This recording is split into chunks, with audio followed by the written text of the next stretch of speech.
Anyway, I don't know why I was telling you all that. Ezekiel Kralin wrote a story called The Calls from County Jail. And it goes like this. The true tale that I first posted on Reddit in a forum asking, in the spirit of Halloween, paranormal or not, what is the scariest, creepiest, or most unsettling experience of your life? Scariest experience, or at least one of my scariest, is going on right now. For the past 2 days, when I come home, there are a bunch of messages on my answering machine from the same person, a collect call request from county jail. By the way, this is a landline. I do not own a cell. It goes something like this. Hello, this is a collect call from county jail, from, then his voice, kind of raspy and deep, Moose Espinoza. If you want to accept this call, press 1. If you don't want to accept this call, hang up or press 2.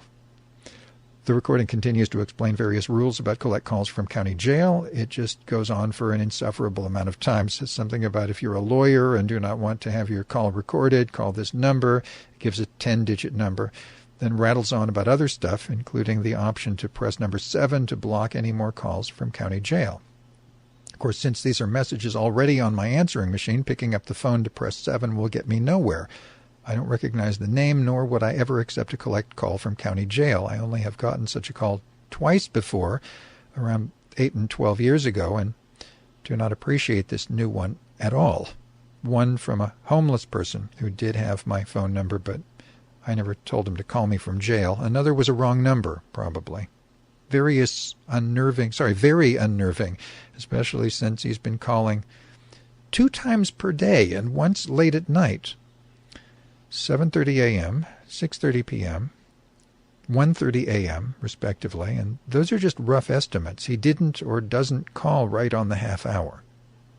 The answering machine uses a chip to record and is klutzy, in that you have to listen through the first 10 seconds of each message before you can skip to the next one, rather than hear it all the way through, or you'll have to listen to them all over again if even one of those messages was not played for at least 10 seconds before you can press the Erase All Messages button. I have decided that next time, though I hope there are no more next times, just to unplug the answering machine and plug it back in again, which will delete all messages by default. Though since it doesn't even come with a battery socket, I'll have to reset the day, hour, and minute each and every time, but I just won't bother. I hardly ever receive any phone calls. I have Lifeline service, by the way, living on Social Security and no other income. But my brother from Long Island has been calling me now and then, which means I'll have to listen to each message in case one is his, but I decide not to do this. It would just be too nerve-wracking. It's times like these I wish my brother would use email to reach me, which I've suggested in the past. But he's averse to internet stuff. 70 years old, retired cop, a great man, but set in his ways. His wife is very ill these days, and I feel for him. My own low income may force me to finally depart from my crummy SRO due to gentrification or eviction because the landlord's getting out of the business, or, God forbid, fire, and I don't even know if I can return to our family home, a humble ranch house, built up a bit by my brother after all these decades, for I am the black sheep, the weirdo, the one that everyone scapegoats whenever someone's in a bad mood. I'd return a failure, nothing to show of my life victories in their Republican eyes. I wouldn't want to go back anyway, as I'd then become absorbed by the Borg of hetero family values and become the stereotypical gay uncle dedicated to enhancing the lives of his straight relatives, walking dogs, cleaning house, shoveling snow, planning parties, house-sitting, babysitting, and so forth. No more gay activism for this sorry soul stuck in a bland suburban region without a car or driver's license. My only fulfilling outlet would be on the Internet. There are also the ungodly hot and humid summers that would sap my spirit for almost 6 months each annum, and due to climate change, Long Island can only expect killer heat waves increasing each year and more prolonged. Oh, I'd be miserable. I would much prefer the icy winter all year long. Then what if my brother poops out on me and I'm left stranded, no other relations caring enough to take me in? His second daughter is married into El Salvadorian people, who are also Christian evangelists. I can't bear to go to anyone's funeral. Going to my brother's is out of the question. What would they think of me on top of everything else?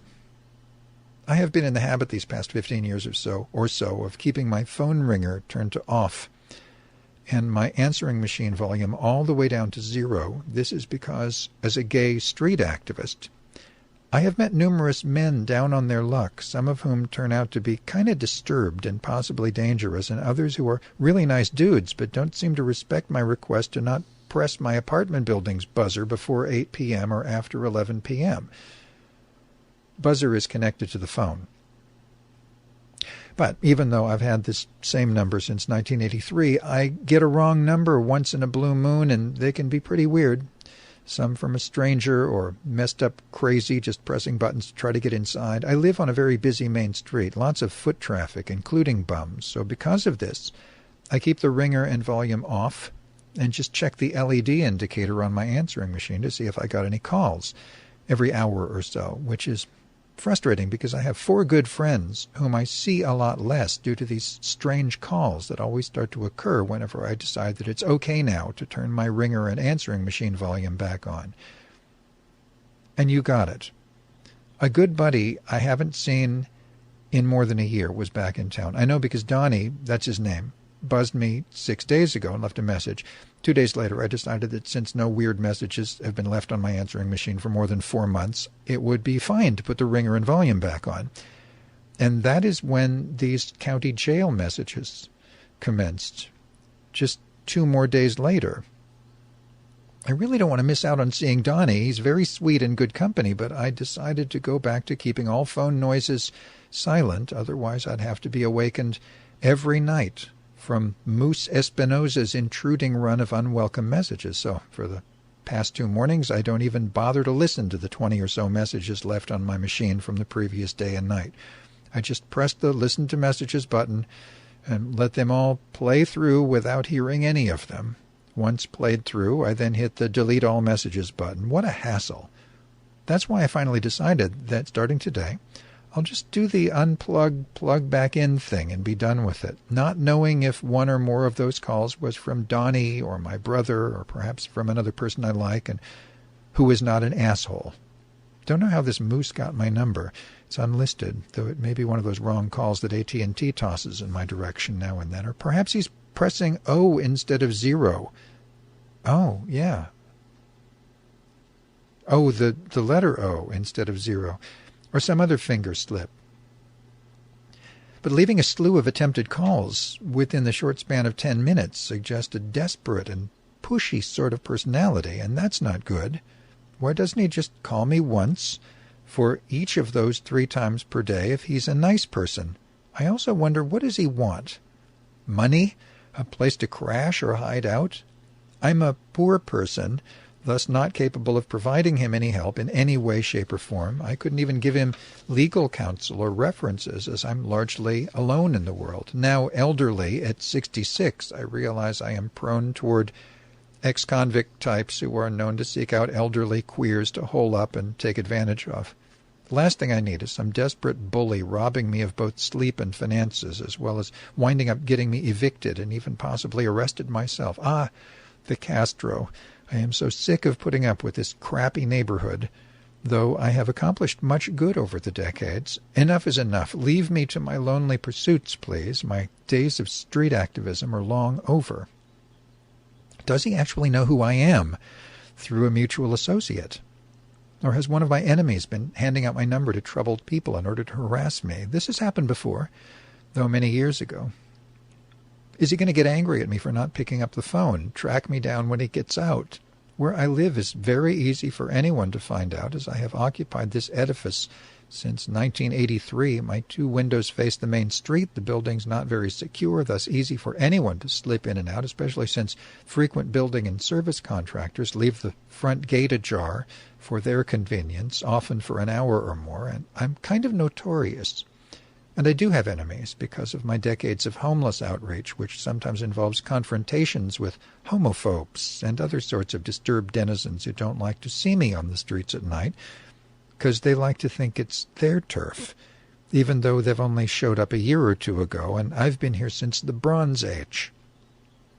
Early this morning, by the way, Around 6 a.m., for some reason, the answering machine volume was turned up a couple of notches, and I heard Moose's call again, so I picked up the phone and heard the recorded voice, but I already knew to press 7 to cancel any further calls, so I pressed 7, yet the recorded voice went on as if nothing happened. Didn't say anything like, "Okay, you pressed 7, you will receive no more calls from county jail." Does this mean I must first wait as she drones on until she comes around to the press 7 spiel before this will work? Am I cursed to have to put up with his message batches for God knows how long that are blocking me from anyone who matters reaching me? Geez, what a nightmare. And it's still going on as far as I know. Thank you for listening. And then there's a little after that, 2 updates. Update 1. KEOKUTAH, 2.15 hours ago. 2 points 15 hours ago. I don't know what that even means. It says after that, "I think all your questions could be answered if you just answered the phone and asked him what he wants." He's in jail. It's not like he can do anything to hurt you, and the calls are recorded. So if he does threaten you, they would know. And if you do feel like you're in danger, you can let the police know. Maybe it's someone you know, but the prison forces him to use his real name, and you know him by a false name. And somebody else wrote, "I Love Ducks" is the name, 1.24 minutes ago. I don't really understand. 1.24 minutes? What does that even mean? I Love Ducks wrote, "I'd rather not, but thanks. Police can do..." Oh, I get it. I Love Ducks is Ezekiel writing back under the name I Love Ducks for some reason. "I'd rather not, but thanks. Police can do very little. Even if he threatens me, picking up that phone can open up a can of worms that I'll regret. So last night I was up when he began another string of calls. I held the receiver up to my ear until the recorded voice told me to press 7 to ban all calls. Then I pressed 7. Then the voice told me to punch in a 4-digit code so I could cancel the block in a future time if I so wanted. I did that too. A wave of relief swept over me, knowing that I'll never be bothered again by such calls, but that relief was cut short as his calls resumed a couple of hours later. This morning I arose to find 6 more identical messages on my answering machine, so I guess that 7 option is useless. So much for peace of mind. I know what to expect when I return home this evening. Happy Halloween." And the second update, unplugging/replugging the answering machine does not remove all messages, just the date and time settings. How infuriating. So now I just turned off the answering machine and unplugged the telephone. After a week of remaining disconnected, I will resume phone and answering machine activity to see if this curse has been lifted. Donnie, where are you? And that's how the article ends. So,